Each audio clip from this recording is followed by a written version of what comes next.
महान सिकंदर भारत आया। उसने एक फकीर के हाथ में एक चमकती हुई चीज देखी। पूछा क्या है? वह फकीर बोला, बताऊंगा नहीं, बता नहीं सकूंगा। यह राज बताने का नहीं। लेकिन सिकंदर जिद पे अड़ गया। उसने कहा, हार मैंने माननी जीवन में कभी सीखी नहीं, जानकर रहूंगा। तो फकीर ने कहा, एक बात बता सकता हूं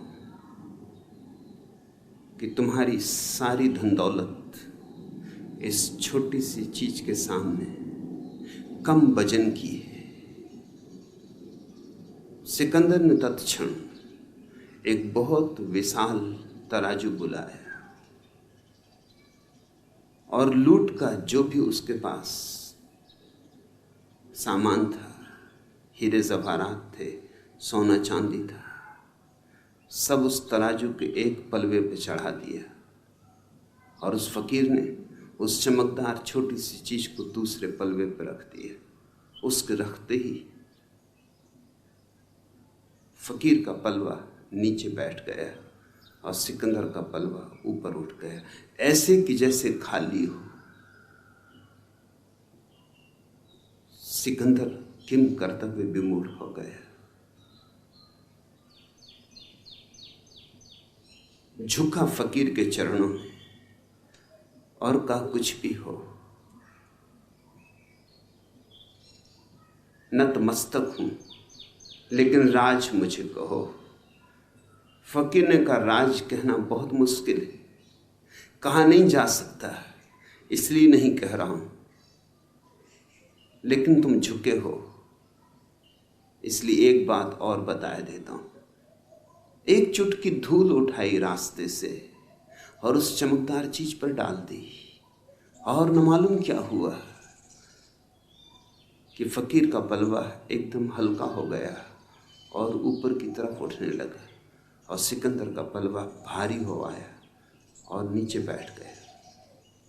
स्वभावतः सिकंदर तो और भी चकित हुआ। उसने कहा, यह मामला क्या है? तुम पहेलियों को और पहेलियां बना रहे हो और उलझा रहे हो। सीधी सादी बात है, कहना हो कह दो, न कहना हो न कहो। उस फकीर ने कहा, अब कह सकता हूं। अब तुम जिज्ञासा से पूछ रहे हो, अब जोर जबरदस्ती नहीं। यह कोई खास चीज नहीं, मनुष्य की आंख है। धूल पड़ जाए 2 कौड़ी की, धूल हट जाए तो इससे बहुमूल्य और कुछ भी नहीं। सारी पृथ्वी का राज्य भी नहीं, सारी धन दौलत फीकी है। संबोधि का अर्थ होता है नरेंद्र, तुम्हारे भीतर की आंख। और कुछ ज्यादा कठिनाई की बात नहीं, थोड़ी सी धूल पड़ी, सपनों की धूल। धूल भी सच नहीं, विचारों की धूल, कल्पनाओं की धूल, कामनाओं की धूल। धूल भी कुछ वास्तविक नहीं, धुआं धुआं है।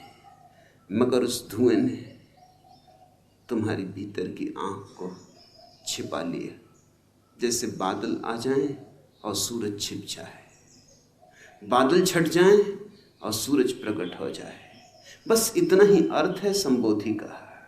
बादल छट जाएं और सूरज प्रकट हो जाए। तुम सूरज हो, बुद्धत्व तुम्हारा स्वभाव है। मगर खूब तुमने बादल अपने चारों तरफ सजा लिए, न मालूम कैसी कैसी कल्पनाओं के बादल, न मालूम कैसी कैसी कामनाओं के बादल,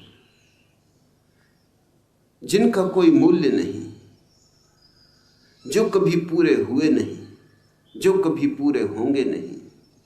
मगर तुम उस सब से घिरे हो जो नहीं है और नहीं होगा, और उससे चूक रहे हो जो है और जो सदा है और सदा रहेगा। संबोधि का अर्थ होता है जो है उसमें जीना, जो है उसे देखना, जो है उससे जुड़ जाना। जो नहीं है उस पर पकड़ छोड़ देना। अतीत नहीं है और हम अतीत को पकड़े हुए, बीत गया कल हम कितना संभाल कर रखे हुए,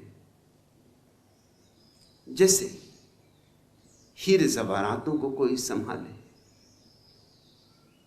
राख है, अंगारा भी नहीं, अब सब बुझ चुका। जैसे कोई लाशों को ढोए, ऐसा हमारा अतीत है। और या फिर हम भविष्य की कामनाओं में उलझे, सेक चिल्ली हैं हम, सोच रहे हैं ऐसा हो, ऐसा हो, ऐसा हो जाए।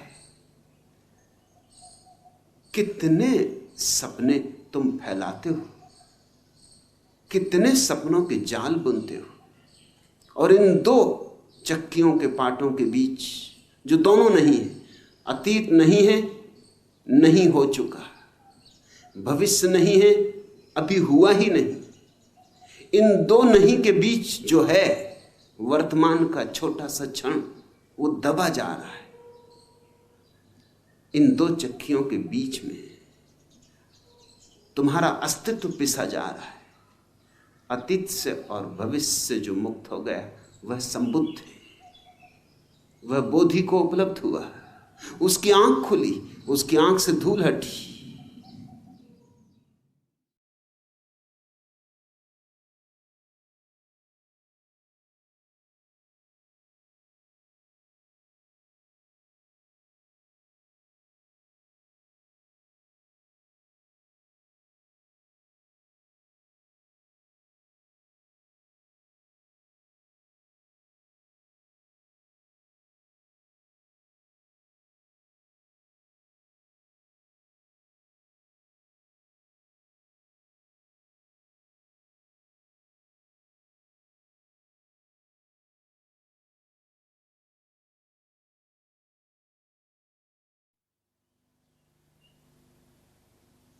महान सिकंदर भारत आया।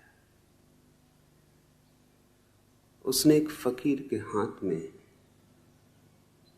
एक चमकती हुई चीज देखी, पूछा क्या है। वह फकीर बोला, बताऊंगा नहीं, बता नहीं सकूंगा, यह राज बताने का नहीं। लेकिन सिकंदर जिद पे अड़ गया। उसने कहा, हार मैंने माननी जीवन में कभी सीखी नहीं, जान कर रहूंगा। तो फकीर ने कहा, एक बात बता सकता हूं कि तुम्हारी सारी धन दौलत इस छोटी सी चीज के सामने कम वजन की है। सिकंदर ने तत्क्षण एक बहुत विशाल तराजू बुलाया और लूट का जो भी उसके पास सामान था, हीरे जवाहरात थे, सोना चांदी था, सब उस तराजू के एक पलवे पे चढ़ा दिया। और उस फकीर ने उस चमकदार छोटी सी चीज को दूसरे पलवे पे रख दिया। उसके रखते ही फकीर का पलवा नीचे बैठ गया और सिकंदर का पलवा ऊपर उठ गया, ऐसे कि जैसे खाली हो। सिकंदर किम कर्तव्य विमूढ़ हो गया।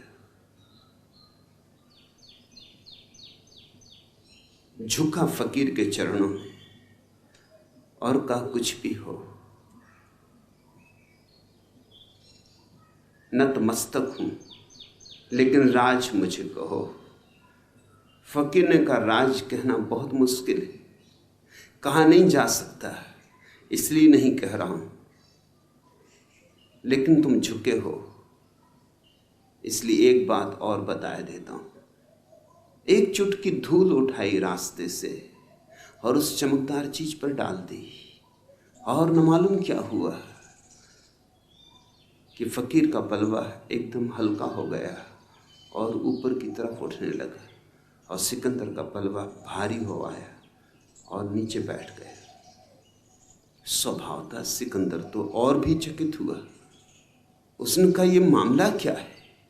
तुम पहेलियों को और पहेलियां बना रहे हो और उलझा रहे हो। सीधी सादी बात है, कहना हो कह दो, न कहना हो न कहो। उस फकीर ने कहा, अब कह सकता हूं। अब तुम जिज्ञासा से पूछ रहे हो, अब जोर जबरदस्ती नहीं। यह कोई खास चीज नहीं, मनुष्य की आंख है। धूल पड़ जाए 2 कौड़ी की, धूल हट जाए तो इससे बहुमूल्य और कुछ भी नहीं। सारी पृथ्वी का राज्य भी नहीं, सारी धन दौलत फीकी है। संबोधि का अर्थ होता है नरेंद्र, तुम्हारे भीतर की आंख। और कुछ ज्यादा कठिनाई की बात नहीं, थोड़ी सी धूल पड़ी, सपनों की धूल। धूल भी सच नहीं, विचारों की धूल, कल्पनाओं की धूल, कामनाओं की धूल। धूल भी कुछ वास्तविक नहीं, धुआं धुआं है, मगर उस धुएं ने तुम्हारी भीतर की आंख को छिपा लिया। जैसे बादल आ जाएं और सूरज छिप जाए, बादल छट जाएं और सूरज प्रकट हो जाए। बस इतना ही अर्थ है संबोधि का। बादल छट जाएं और सूरज प्रकट हो जाए। तुम सूरज हो, बुद्धत्व तुम्हारा स्वभाव है, मगर खूब तुमने बादल अपने चारों तरफ सजा लिए। न मालूम कैसी कैसी कल्पनाओं के बादल, न मालूम कैसी कैसी कामनाओं के बादल, जिनका कोई मूल्य नहीं, जो कभी पूरे हुए नहीं, जो कभी पूरे होंगे नहीं। मगर तुम उस सब से घिरे हो जो नहीं है और नहीं होगा, और उससे चूक रहे हो जो है और जो सदा है और सदा रहेगा। संबोधि का अर्थ होता है जो है उसमें जीना, जो है उसे देखना, जो है उससे जुड़ जाना। जो नहीं है उस पर पकड़ छोड़ देना। अतीत नहीं है और हम अतीत को पकड़े हुए। बीत गया कल, हम कितना संभाल कर रखे हुए, जैसे हीरे जवाहरातों को कोई संभाले। राख है, अंगारा भी नहीं, अब सब बुझ चुका। जैसे कोई लाशों को ढोए, ऐसा हमारा अतीत है। और या फिर हम भविष्य की कामनाओं में उलझे सेक चिल्ली हैं। हम सोच रहे हैं ऐसा हो, ऐसा हो, ऐसा हो जाए। कितने सपने तुम फैलाते हो, कितने सपनों के जाल बुनते हो, और इन 2 चक्कियों के पाटों के बीच जो दोनों नहीं है, अतीत नहीं है, नहीं हो चुका, भविष्य नहीं है, अभी हुआ ही नहीं, इन 2 नहीं के बीच जो है वर्तमान का छोटा सा क्षण, वो दबा जा रहा है। इन 2 चक्कियों के बीच में तुम्हारा अस्तित्व पिसा जा रहा है। अतीत से और भविष्य से जो मुक्त हो गया वह संबुद्ध है, वह बोधि को उपलब्ध हुआ, उसकी आंख खुली, उसकी आंख से धूल हटी।